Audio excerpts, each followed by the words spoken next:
In October 2004, Yasser Arafat fell ill. 1 month later, he was dead. No one could find the root cause.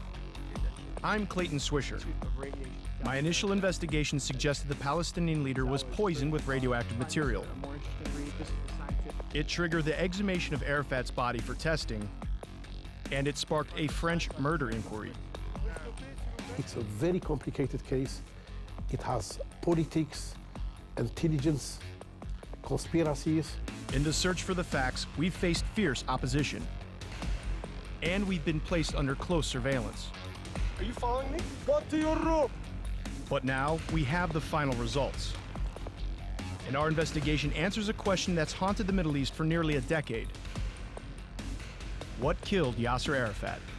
What we've got now is definitely a smoking gun. You revealed the crime of the century.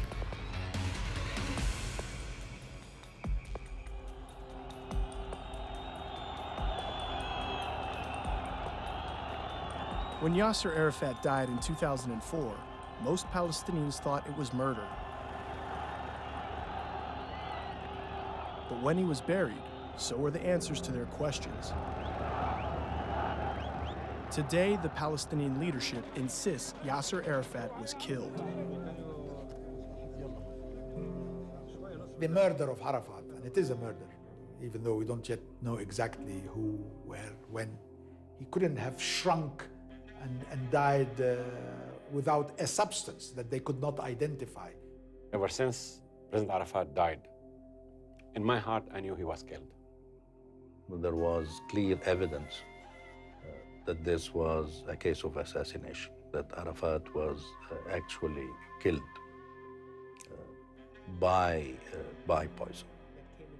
Nasser Kidwa is Arafat's nephew, and in 2004 was also the Palestinian Authority's foreign minister. As Arafat lay dying in this room at the Percy Military Hospital in France, both he and the Palestinian chief negotiator suspected foul play. What they did about it in November 2004 has remained a secret until now. One night, I think it was the 4th or the 5th, 2 o'clock in the morning, Dr. Nasser Kidwa, a very close friend of mine, called me from Paris to my home, Jericho, and said, "Saad, please call the Americans and tell them to ask the Israelis to give us the antidote." And I did. I called their consul general and I told him, please, if the man, President Arafat's health is deteriorating, we suspect he was poisoned, so please, if you can contact the Israelis and get us the antidote, we will appreciate it. This is a true story. But if the Palestinian leadership were privately seeking an antidote, it's exactly the opposite of what they were telling the public at the time. The doctors today ruled out completely poisoning, so we can also rule out that cause as well. Although Arafat died of a brain hemorrhage, no one could determine the root cause of the illness that led to his death in just 31 days. Hours after Arafat died, French officials issued a death certificate. His body was washed and presented to the Palestinian Authority, who escorted it back to Ramallah.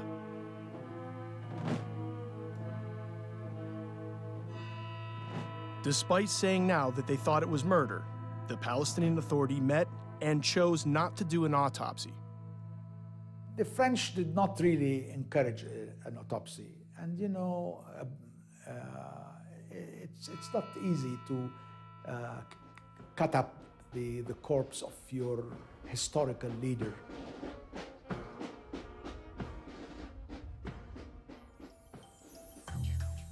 Information that we now know to be false was also fed to the global media. First of all, I want to set the record straight about the subject of the autopsy. All the newspapers were saying all over the world that she refused an autopsy. Did you ever, at any moment in time, consider ordering an autopsy of your late husband's body? No, it never occurred to me in the beginning. Did the doctors ever ask you and say to you, Suha, maybe we should do this? No. I recommend Nobody. an autopsy. No, nobody. Not one of the doctors? Not one of the doctors, nobody. Nobody asked No me. one suggested no it? One No one suggested. recommended it? No, because it was said that somebody suggested autopsy for me, and I refused. Never. I don't think that the issue of autopsy came up, and I would repeat here that it's not true. That refused that. While the Palestinian Authority failed to order an autopsy, they went on to form their own commission of inquiry. And after 8 years, it turned up nothing. Whether the investigation that were held did their job properly or not is something that I'm sure that history will judge. Obviously, things changed drastically when Al Jazeera declared much later, much later, that it could have been polonium. Now, polonium definitely was not in anybody's mind at the time. Arafat's body had no sign whatsoever. Some eyebrow-raising new claims about the death of Palestinian leader Yasser Arafat. Al Jazeera reignited the controversy surrounding Arafat's death. D'une substance radioactive, le polonium. Litvinenko was the first. Now there are allegations that there may have been another. High levels of polonium-210 on Mr. Arafat's clothes. The evidence can simply disappear. We're going to have to dig Arafat up to find that out for true, and this could tip over politics in that part of the world. Nobody can predict what may or may not come of such action.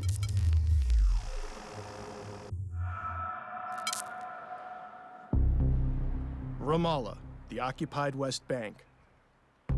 July 2012. This is the tomb that houses Yasser Arafat's body. It also holds the key to finding out if the Palestinian leader was poisoned with the radioactive element, polonium-210. Although polonium is one of the deadliest substances known to man, it disappears quickly, by 50% every 138 days. So scientists need to exhume Arafat's corpse and quickly begin their specialized tests. We have to do it quite fast because polonium is decaying, so if we wait too long, for sure, any possible proof will disappear. Based on their projections, the scientists set a deadline of the end of 2012 to do the exhumation. Doha, Qatar, July 3rd. The story has just broken. Arafat's widow, Suha, is leading a campaign to get her husband's body exhumed. Time is not on her side, and neither is her late husband's nephew. أنا أعتقد إنه ما قدمته الجزيرة كافي، لأنه عندما يقال وبشكل علمي من خلال مخبر سويسري متطور إنه في كمية بولونيوم بمستوى معين، هذا أمر غير طبيعي واجب أن لا يكون، وهو بحد ذاته دليل واضح على ما حدث. Despite the opposition, Suha presses on. You know, Nasser, he's a diplomat. I am the wife. For me, there's difference. I respect his opinion, but my opinion is I don't want any 1% doubt about this story. I want to reveal this for the whole world. And this will be my battle. Paris, France, July 6th, 3 days since we broke the story. The Palestinian Authority praises Al Jazeera's film and recommits itself to discovering the truth. Its leader, Mahmoud Abbas, arrives to hold his first official meeting with the new French president, François Hollande. He presented to him with the new facts of the Al Jazeera documentary and urged him, if they have any things they haven't told us, to please forward it to us. July 10th, Arafat's widow, Suha, arrives in France. She believes pursuing a criminal investigation in the country where her husband died and where she's also a citizen is the quickest way to the truth. Her lawyers explain the options. I just met with one of the best criminal lawyers in Paris, and we agreed that we have to go further with the file. It's a criminal file now. We have to establish that crime was committed against this man. It's a very complicated case. It has politics, intelligence, conspiracies, and interests from all sides of the equation. So it is not an easy case. Doha, Qatar, July 22nd. The Palestinian delegation attends an Arab League meeting. Mahmoud Abbas's office has refused repeated requests for an interview. President Abbas, Al Jazeera English. How are you? Is the Arab League going to investigate Yasser Arafat's suspicious death? The Palestinian Authority leader goes on to propose his own rival plan to establish the facts. He will officially request to begin the formation of an international commission to follow up the matter. We need to go to the Security Council. The Palestinian Authority wants to persuade the United Nations to take the case. Our motion, backed with the findings of the Jazeera documentary, has a very, very strong, valid chances of passing. Paris, July 31st. Suha Arafat and her lawyers disagree with the Palestinian Authority. They believe the United Nations will work too slowly, losing critical evidence in the meantime. We cannot wait forever. As the evidence and the strength of the poison will reduce immensely by each day, by each hour. Suha and her legal team decide to take matters into their own hands, filing a criminal complaint directly to a French judge. August 28th, the investigating magistrate gives an answer. Breaking news from Europe. Today, French prosecutors opened an inquiry to find out whether he was murdered. Yasser Arafat. قررت فتح تحقيق الزعيم الفلسطيني ياسر عرفات. Yasser Arafat. Empoisonné Yasser Arafat. A murder investigation into whether Yasser Arafat was poisoned. Facts: Arafat died, remember, in 2004 in Paris.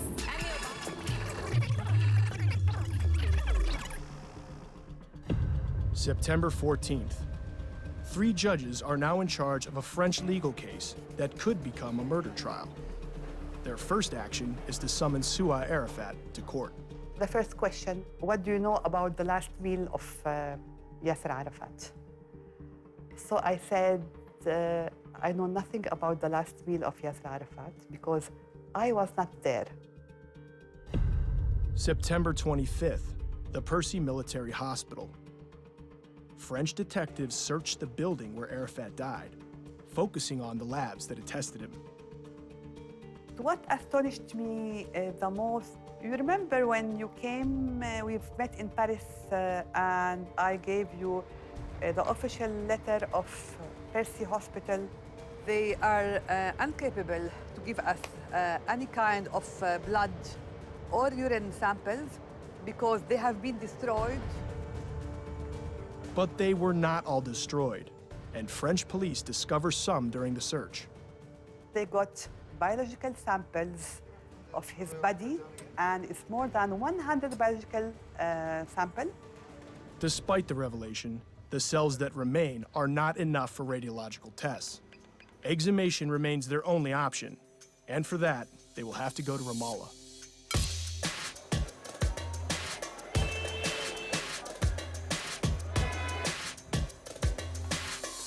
It's October 25th, 2012. Nearly 4 months have passed since our documentary aired, where the Swiss scientists said that the exhumation of Yasser Arafat must take place as rapidly as possible.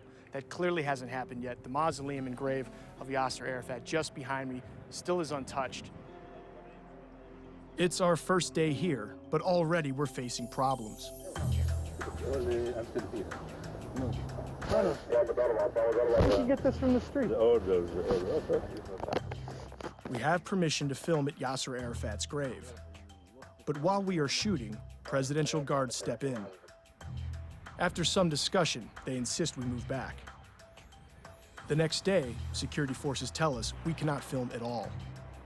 We're told the French are going to come to President Arafat's grave today to start taking measurements and coming up with a plan to exhume his body. But the Palestinian Authority and the French refuse to allow our cameras access. So we've set up this camera in a van 300 meters away with direct line of sight to observe and monitor who goes in and who goes out of President Arafat's mausoleum. In the end, the French forensic investigators never turn up. November 5th, we spot the Swiss forensic team crossing an Israeli checkpoint into the West Bank.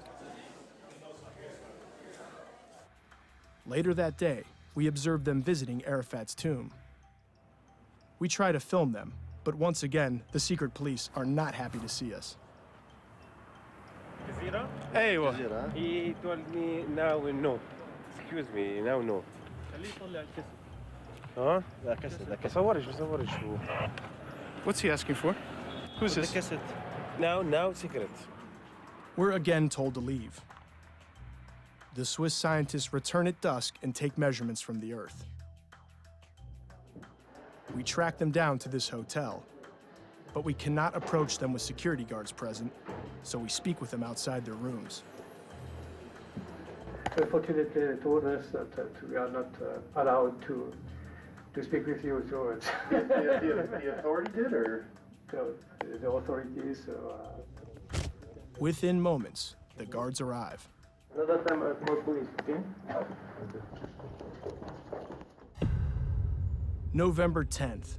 It's the eve of the 8th anniversary of Arafat's death. The foundation Nasser Kidwa set up in his name is hosting an event. The guest list is a who's who of Arafat's former staff and advisors, as well as leading politicians. Some are reluctant to discuss the exhumation. Prime Minister, how are you? I'm all right, thank you. Will the Palestinian Authority allow the exhumation of President Arafat's body?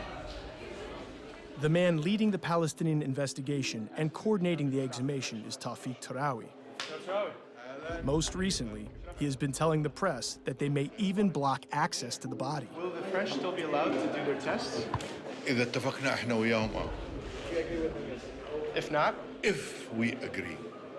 If not, إذا لا. Then we'll never know the truth. أنا السيد هون. أنا صاحب السيادة هون. ما حدا بيفرض علي شروط.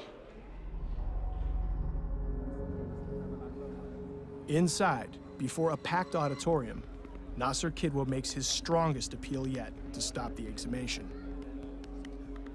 مؤخرا خرج علينا البعض بفكرة بغيضة وهي نبش قبر عرفات أي تدنيس قبره والمساس برفاته.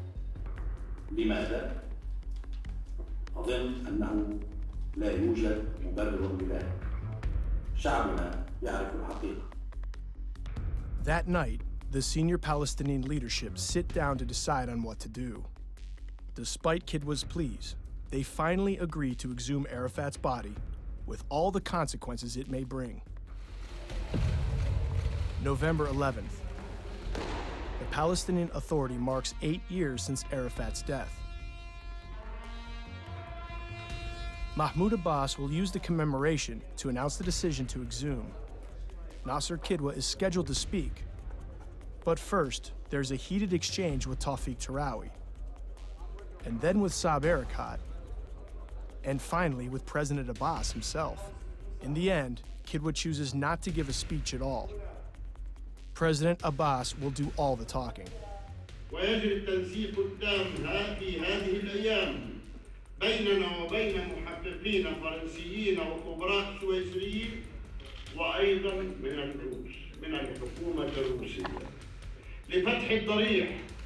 This is the first time we have heard anything about a Russian investigation. The Palestinian Authority has invited forensic experts from Moscow. It is perhaps because they are skeptical of the French, who claim to have destroyed but later found Yasser Arafat's samples. And they see the Swiss scientists as linked to Al Jazeera.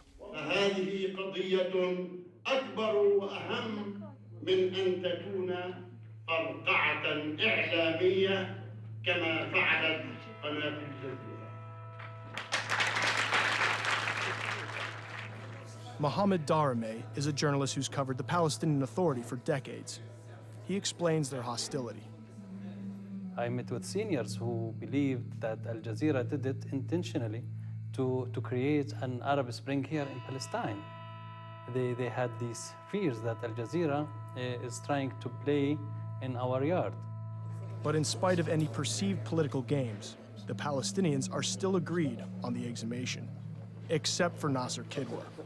There is much better and more effective way to try to do an extra step if it is needed, and it's not by exhuming the body. Are you more satisfied with the approach that President Abbas outlaid today, where there'll be French, Swiss, and Russian investigators coming? I'm not in favor of exhuming the body in principle. November 12th. With the decision made, the Palestinian Authority starts preparing the ground, ensuring their work is hidden from public view. November 13th. We realize we're being followed.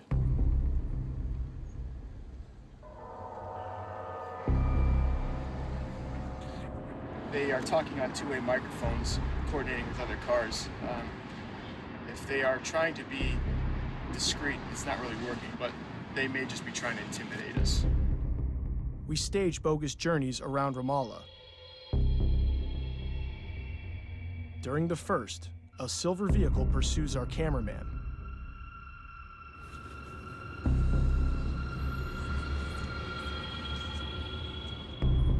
On the second, we're tailed by a black car. The giveaway is when we get to the roundabout. Keep it around once. And it happens again with a different vehicle. One more time, one more time, one more time. Yep, there we go. Now that's not obvious. We're going in a circle and they're still going in a circle. Knowing we're being tailed and fearing the agents may go further, we conceal a camera in a bag in our room. While we are out, it is triggered by a man in a hotel uniform. He has tools and appears to adjust something near our equipment. Minutes later, two others come in and actually make the bed. But then, another person arrives and searches our bag. We recognize him. He's the driver of the black car. Later on, our cameraman confronts him. Why are you following me? Yeah. Why are you following me? Yeah. I've seen you following me. Today and yesterday you were following me. Today? Yeah. Is this your car? How you doing? Yeah, and you followed me today? Yeah, I've seen you with my eyes. The Palestinian Authority is going to great lengths to investigate the journalist behind the story, rather than the story itself. But why? We identify a fifth person who entered our room and find him later outside the hotel. That is exactly the guy. Stop the car. How's it going, guys? No. Know what? Why are you following us? Who are you? Go. No, I'm right here. You following me? Go to your room. Go to your room. The Palestinian Authority is anxious. I said, don't speak with me, okay? Don't speak with me. Why not? I called the police. Call the police. Okay, go. You're broken no laws. You're following me. There is little time left to discover what killed Yasser Arafat. Are you following me? And the Palestinian Authority knows the truth could have profound implications for its future, as well as that of the Middle East. Who are you? Were you in this hotel? What's your name? Oh, what's your name? Oh, what's your name? Movenpick Hotel, Ramallah, November 19th. Palestinian security forces have tailed our cars and searched our rooms. When we confront them, they insist they're with the hotel. I tell him I am security in the hotel, not I am working in the hotel. You are not from the hotel. Yeah, not from the hotel. When the manager confirms they are not his employees, we know they are spying on us. And at a time when the deadline is fast approaching to get Yasser Arafat's body exhumed and tested. Show smoke. Yeah. Oh, you don't have a name. Breaking into your rooms, following your cars. The Palestinian Authority is growing nervous with the media. Any Palestinian would tell you that the Israelis killed Arafat. But when you ask him further questions, of course, he would think that some Palestinian around Arafat was the tool. Arafat spent his final years under siege in his compound. He died while in a jail enforced by the Israelis. He died while every substance that he imbibed came through the Israelis. He died while even his water came through the Israelis. His medicines came through the Israelis. He was not free of the Israelis when he died. But it was Arafat's inner circle who had final control over access, food, and medicine. They were his last line of defense. So the Palestinian Authority's anxiety could stem from the possibility that one of his closest aides may have also conspired to kill him. If the poison is a much more like a conventional poison that had to be put in his food after it has arrived, then it could have possibly been a collaborator. The fear of finding an enemy within may also explain why they avoided an autopsy back in 2004. One of the excuses given at the time was that it would have been prohibited under Islam. That was false. Sheikh Taysir Tamimi was Arafat's trusted cleric and was the last man to touch his body before its burial. حينما كانوا يتحدثون قلت يجوز تشريح الجثة من الناحية الشرعية. كان هذا التحقيق يجب أن يكون فور استشهاد الرئيس ياسر عرفات. أعتقد أن عدم تشريح جثة الرئيس خطأ كبير. Our investigation has revealed that Palestinian leaders made a deliberate decision not to conduct an autopsy. They believed they were sacrificing the truth for a greater cause. What would the implications have been had an autopsy been done, had they had found poison in President Arafat's body? If this had happened, I would think that it would have meant the end of the peace process as it stood at that time. Because? Because the Palestinian people would have seen with their own eyes a huge betrayal and a big crime committed against them, the crime of killing their own leader. So they waved goodbye to Arafat, as well as the opportunity to obtain material evidence that their leader was murdered. We all cried our hearts for the death of our leader. Obviously, it was a tragedy to us. But the question really then was how to continue, how to move on. And that is really the question that needed to be tackled at the time. But did they go beyond avoiding the truth to actively covering it up? No, but I think this is really a bizarre and sinister assumption.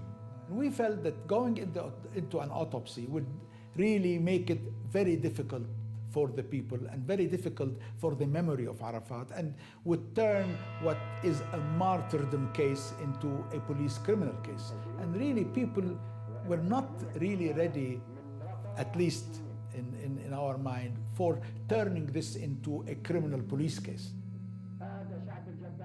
9 years later, whether they wanted it or not, it has become a criminal case. Lausanne, November 23rd. It was the work of these Swiss scientists that opened the door to a French murder investigation. Having visited Ramallah once already, they're now preparing to head back for the exhumation. It will prove once and for all whether or not the Palestinian leader was poisoned with polonium-210. To be honest, we are not going to Ramallah being totally confident in finding polonium. It's actually the opposite. We waited for a long time.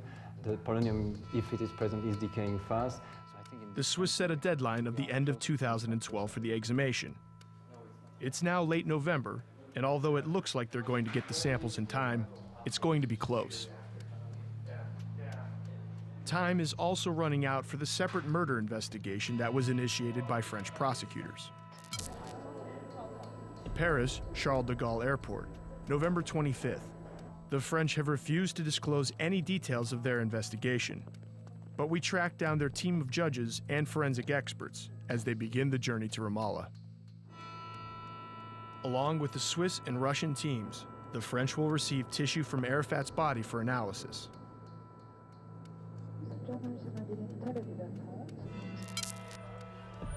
Ramallah, November 26th.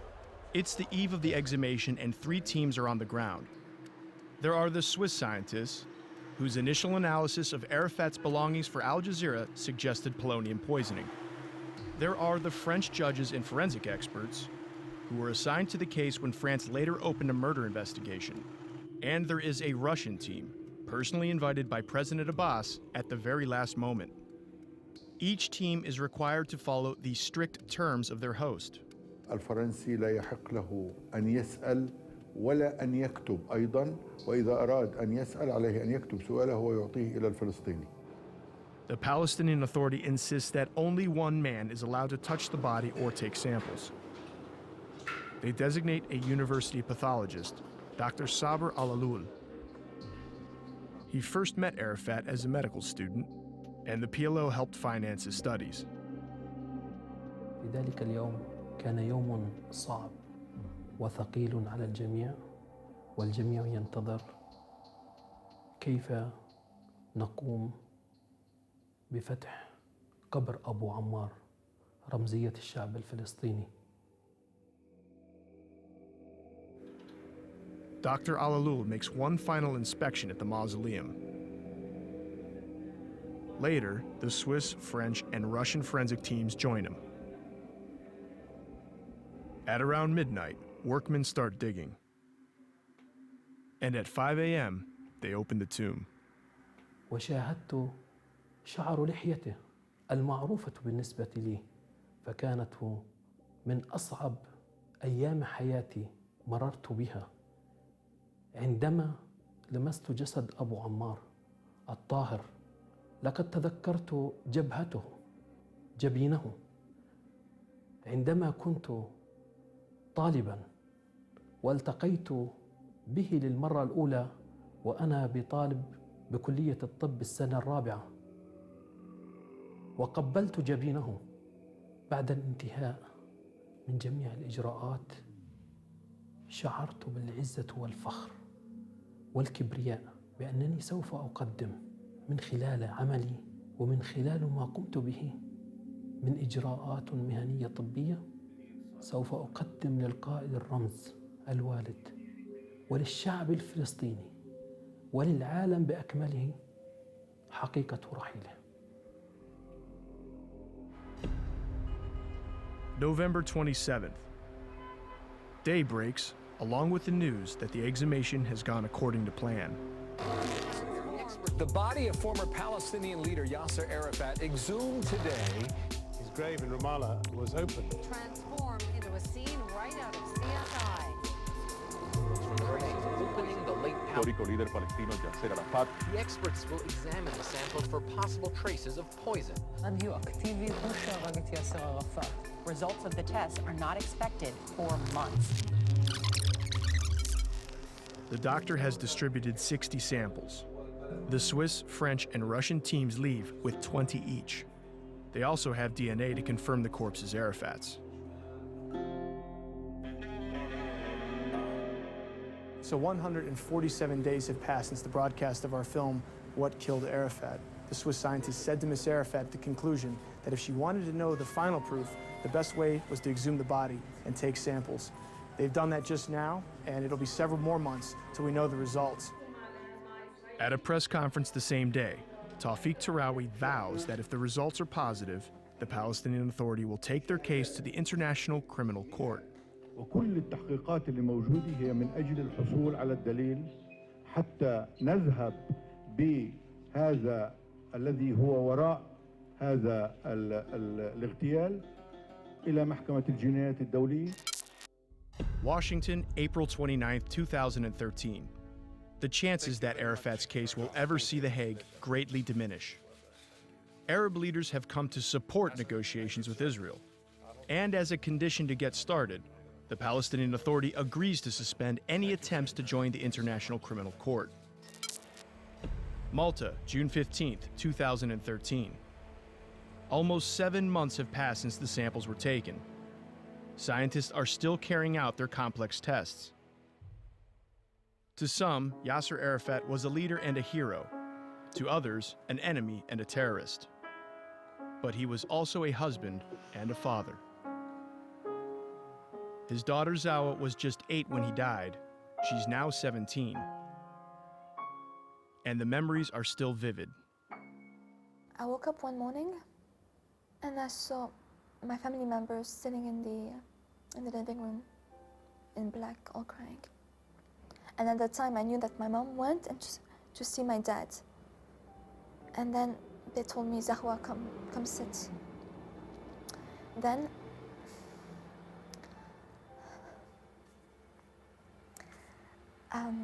my uncle gave me the phone, and it was my mom. And she didn't have to say anything. I just burst into tears.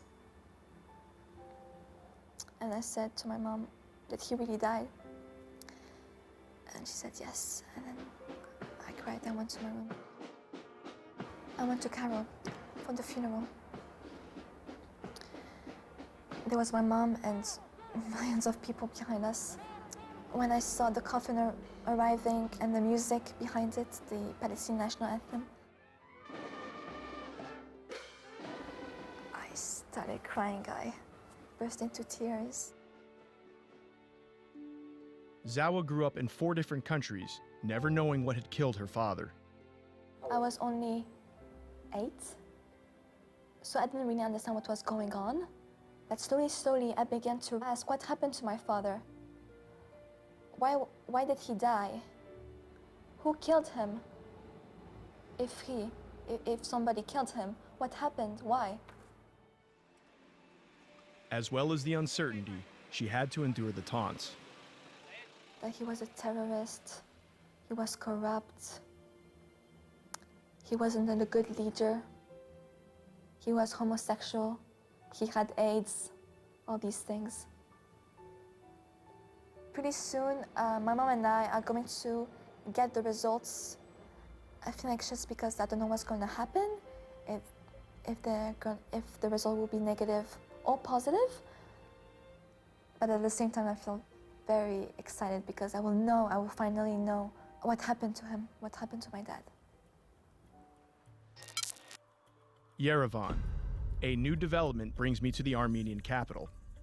We were expecting results from Switzerland months ago, but the news from Lausanne is that they will be delayed for more testing and verification. In the meantime, a man from the former Soviet Union contacts me online. He says he can access leaked findings from the Russian scientist's study of Arafat's remains. The Palestinian Authority brought Russia in to conduct a 3rd examination on top of the French and Swiss studies. But the Kremlin has refused any access to their scientists, so the leak could be significant. After months of communication, I decide to meet the source.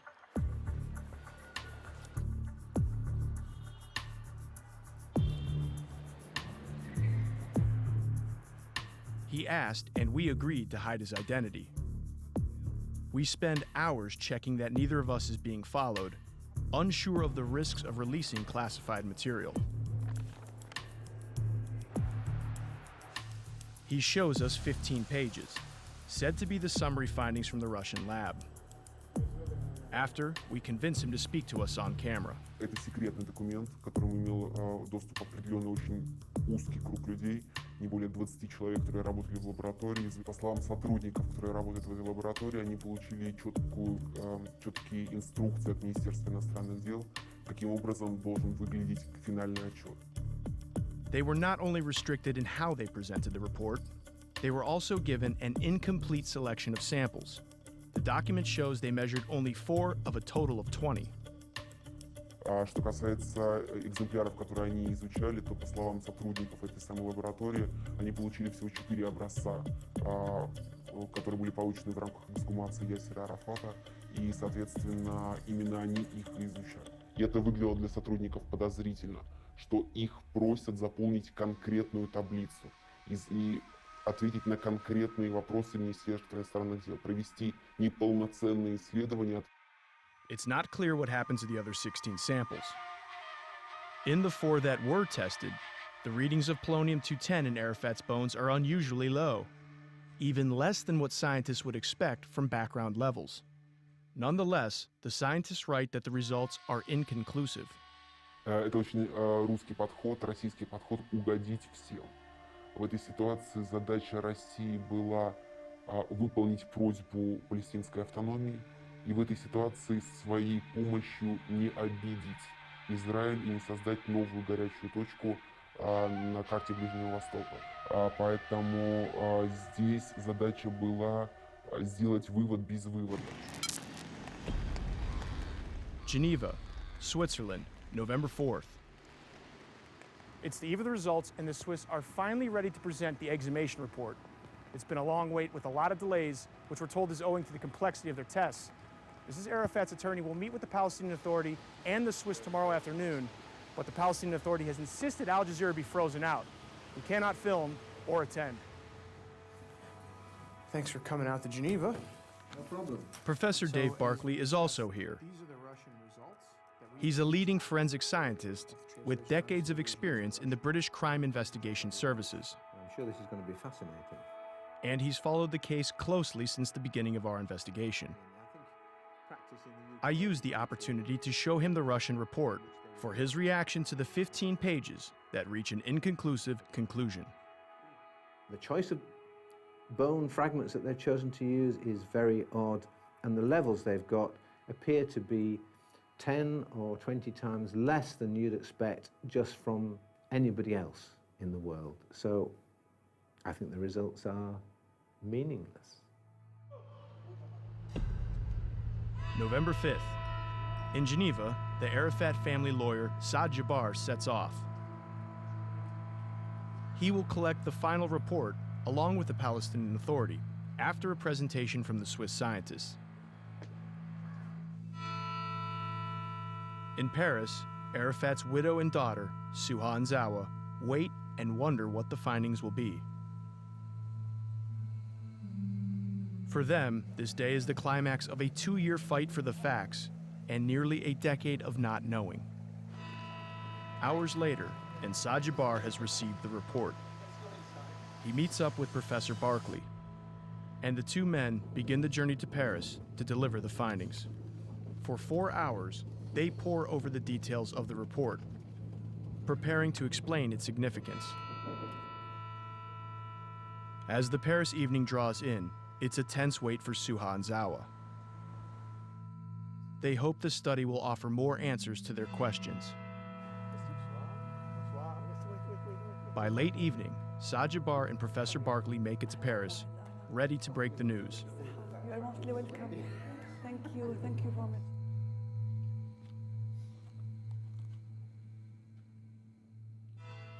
My principal task is to take a forensic overview of cases. I've been through that in great detail, and I hope I can now explain to you its conclusions.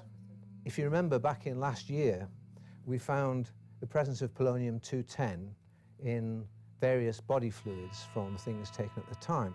The results were very high, and in my view, not only were they very high, but the pattern of those results, there was a urine stain, if you remember, and a blood stain and so on, could not be manipulated in any way. You couldn't have fiddled it. Had you kept the samples in your possession for 5 or 6 years, nothing you could have done would have manufactured those results. This year, we've been working on samples from the exhumation itself, and there are very high levels also in his bone and fluid that came down as his body was lying. And those patterns too are not only very high, but they are characteristic of him having a dose of polonium just before he died. So those levels are about 36 times what you'd expect in a normal person. All the samples from Yasser Arafat are way above those from other people. One other thing points to this being an assassination. You can calculate what the level should be in those stains and in his bones, assuming he had been given a fatal dose way back in 2004. When you do that calculation, you get a figure which might be the cause of his death. And the figures we get from him, when we actually observe them, are smack in the middle of what they should be if he was given a fatal dose. So nothing we've got suggests that this is other than an administration of polonium which has caused the death of Yasser Arafat. Can you hold your hand out? And just that the amount of polonium in that ink would be enough to kill you. So it is so easy to get polonium into somebody in drink. Maybe 1/10 of 1 grain of sugar would be enough. How strong is this evidence in legal terms? And it's unusually strong because everything was perfect from the exhumation all the way to the lab. The labs themselves are the very best in the world. So I don't have any doubt that we had a smoking gun back a year ago.